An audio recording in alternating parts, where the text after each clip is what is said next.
সকাল সকাল টোটোতে করে বেরিয়ে পড়লাম গৌরনগর বসন্ত পার্কে যাওয়ার জন্য। এই যে মামির কোলে ভাই ঘুমিয়ে আছে, পাশে বুনু, সামনে মা, মিঠু দিদি আর একদম সামনে জামাইবাবু, আর বাকিরা বাইকে আসছে।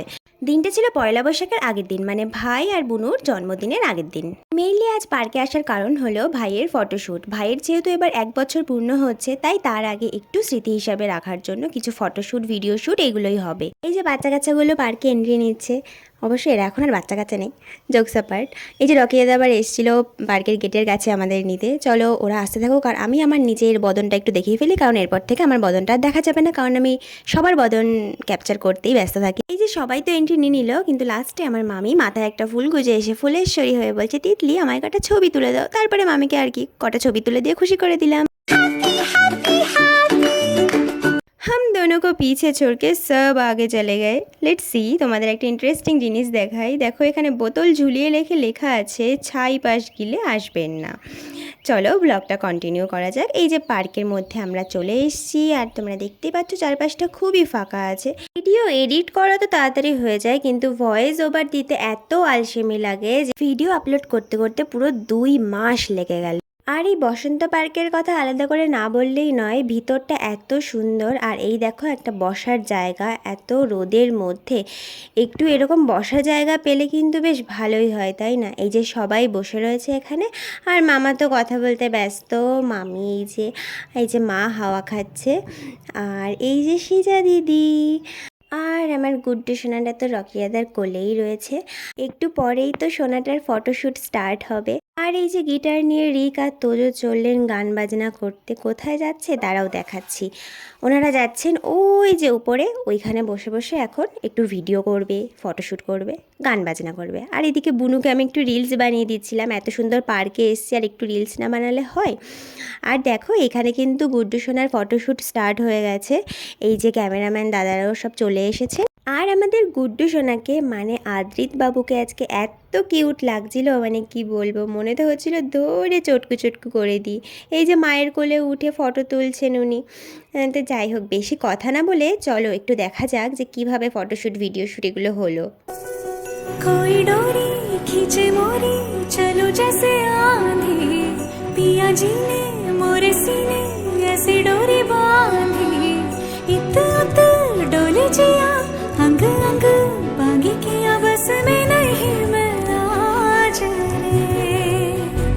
प्रेम की लीला कर तो काहे मन मोरा मोहे, प्रेम की लीला कर तो काहे मन मोरा मोहे। सांवरी हो गई मैं, बावरी हो गई मैं, अंग अंग से गूंजे मन से धीरे से खाना रे तेरी मैं, खाना रे तेरी मैं, खाना रे तेरी मैं।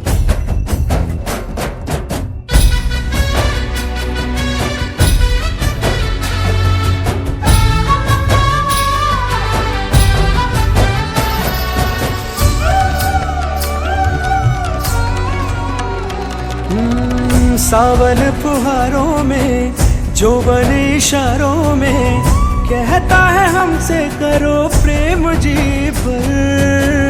पल में शिवालों सा, पल में उजालों सा, बहता है जिया करो प्रेम जी पर।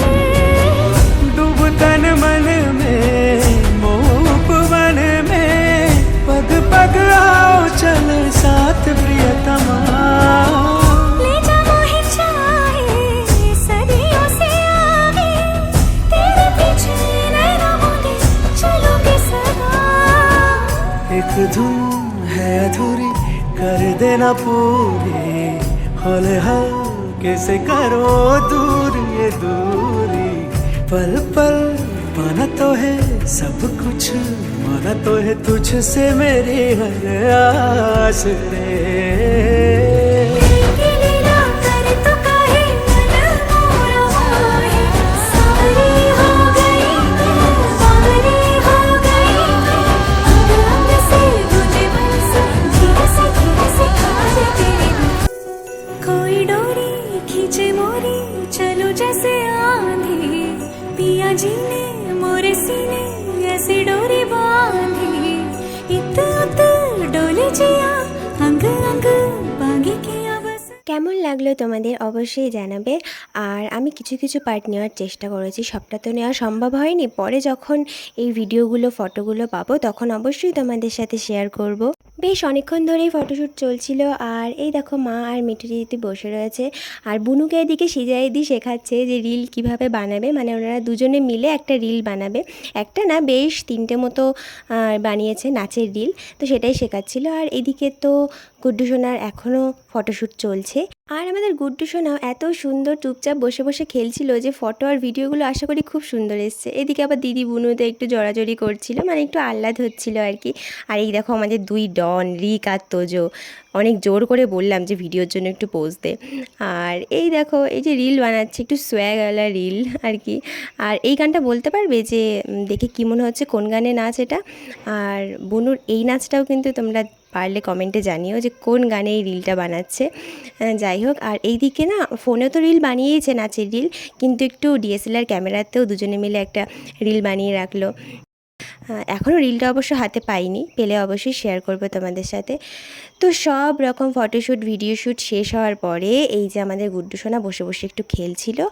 আর অ্যাট লাস্ট তারপরে আমরা সোজা চলে যাচ্ছি খেতে, কারণ অনেকটা বেলা হয়ে গেছিলো। আর তখনও আমরা সবাই না খেয়েছিলাম, মানে সেই বেরোনোর আগে সকালবেলা খেয়ে বেরিয়েছিলাম, আর তারপরে খাওয়াই হয়নি। সেই জন্য ওই পার্কের পাশেই কিন্তু রেস্টুরেন্ট, ক্যাফে টাইপের আর কি আছে, রেস্টুরেন্টই বলা যায়। তো সেখানেই আমরা সবাই চলে যাচ্ছিলাম খাওয়া দাওয়া করতে। তো চলো, ওখানে গিয়ে আমরা কী কী খাওয়া দাওয়া করলাম সেটাও তোমাদের সাথে শেয়ার অবশ্যই করব।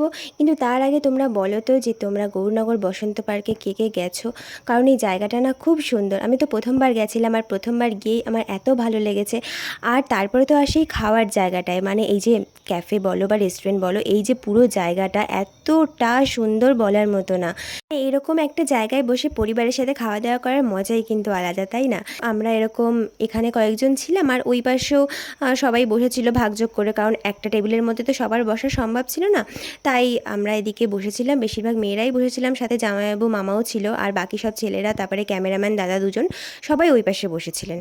এখানে বসাবসি চলছিল ঠিকঠাকভাবে। আর তার মধ্যে দিয়ে মামাকে একটু হাই করতে বললাম, সেই সুযোগে একটু সিজাই দিয়ে আর মাও একটু হাই করে নিল। আর আমার গুড্ডু সোনার তো কি ঘুম পেয়ে গেছিলো, অবশ্য অনেক কষ্ট হয়ে গেছিলো, তাই জন্য হাই তুলছিল, দেখতেই পাচ্ছ। চর্দি ভাইয়ের কাছে, মার কাছে টেবিলের ওপর বসে পড়েছে বাবু একদম। এদিকে জামাইবাবুকে একটু হাই করতে বললাম, আর আমি একটু নিজেকেও দেখিয়ে নিলাম, কারণ অনেকক্ষণ পরে আমি নিজেকে দেখাচ্ছি। মাঝখানে তো নিজেকে আমি দেখাতেই পারিনি, এটাই হয়, আমি ভিডিও ক্যাপচার করার সময় শুধু আমাকে নিজেকে নিতেই ভুলে যাই। তাও তো এই দিন কী মনে করে আমি নিজেকে তাও নিয়েছিলাম 2-3 বার। এরই মাঝখানে আবার রিক এসেছিলো পাশের টেবিল থেকে আমাদের সাথে একটু দেখা করার জন্য, তো ওকে একটু বললাম পোজ দিতে, আর ওর তো এই একটাই পোজ। যাই হোক, আর এদিকে জামাইবাবু আর মিঠু দিদি বসে আছে। তো একটু পরেই আমাদের খাবার চলে আসবে। তো চলো দেখাই কী কী খেয়েছি। এই যে চলে এসছে আমাদের একদম গরম গরম চিকেন কষা, স্যালাড, এত সুন্দর করে সাজানো ছিল না, দেখেই মনে হচ্ছিলো যে এখনও তো সব খেয়ে নিই, কারণ এমনিই খিদে পেট ছিল, অনেক বেলা হয়ে গেছিলো, তোমাদের বলেইছিলাম আগে। তো তারপরেই চলে আসলো মিক্সড ফ্রাইড রাইস। তো আমরা তো সবাই খাওয়া শুরু করে দিলাম। আর গুড্ডু সোনার কি হাসি দেখো, একটা শশা খাচ্ছে হেসে হেসে কুটকুট করে। কোনো অজানা কারণে ও মহা খুশি, ওর আনন্দ আর ধরছেই না, হাসি থামছেই না। আরেকটা মজার জিনিস দেখবে, দেখো ছোটদিবার সাথে কি মজাটাই না করছে, ও হেসে একদম কুটি কুটি হয়ে যাচ্ছে। ও কিন্তু এমনিও বাচ্চা কাচ্চাদের খুব পছন্দ করে, মানে কেউ এসে যদি একটু ছোট মানুষ, সে যদি একটু এরকম ইয়ার্কি করে, ও কিন্তু হেসে কুটি কুটি হয়ে যায়। ওই দেখো আবার ক্যামেরা দেখে ক্যামেরাটা ধরবে, মানে ফোনটা ধরবে আর কি। তো চলো আমরা খাওয়া দাওয়া স্টার্ট করে দিয়েছি অলরেডি। আমার তো এখন ভয়েস ওভার দিতে গিয়েই লোভ লাগছিলো, মানে এত টেস্টি ছিল না খাবারগুলো, মানে বলার মতো না। একেতে এত খিদে পেয়েছিল, আর তারপরে এসে যদি এরকম স্পাইসি এত ইয়াম্মি ইয়াম্মি খাবার সামনে থাকে, কে আর লোভ সামলে রাখতে পারে বলো তো? তাও কি সবার একটু ভিডিওটা নিয়ে তারপরেই আমি খাওয়াটা স্টার্ট করব। তো যাই হোক, এনারা তো অনেকে আবার চামচ দিয়েও খাওয়া স্টার্ট করেছে, আমিও ভাবলাম একটু চামচ দিয়ে খেয়ে ভিডিওতে দেখাই, কিন্তু পরে কিন্তু আমি হাত দিয়েই খেয়েছিলাম। মানে আমার হাত দিয়েই বেশি ভালো লাগে, কেন জানি না, আমার চামচ দিয়ে ঠিক হয় না। আর আমার বোনও তো প্রথম থেকেই হাত দিয়ে বাবু খেয়ে শুরু করে দিয়েছিল, ওর কোনো এসব ব্যাপার নেই, আবার একটু বলেও দিচ্ছিলো যে খুব টেস্টি। তারপরে আর কি আমাদের খাওয়া দাওয়া চলতে থাকলো। এই যে আমার মামিও ভাইকে কোলে নিয়ে খাওয়া শুরু করে দিয়েছে। আর একটা মজার জিনিস দেখবে, দেখো আগের ক্লিপে দেখলে না, যারা যারা চামচ দিয়ে খাচ্ছিল সবাই এখন সেই হাত দিয়েই খাওয়া শুরু করে দিয়েছে, কারণ এটাই নর্মাল না, হাত দিয়ে খেতেই আমরা বাঙালিরা বেশি অভ্যস্ত। খাওয়া দাওয়ার পরে আমরা যথারীতি বাড়ি চলে এসেছিলাম। তো আজকের ব্লগটা এই পর্যন্ত, টাটা।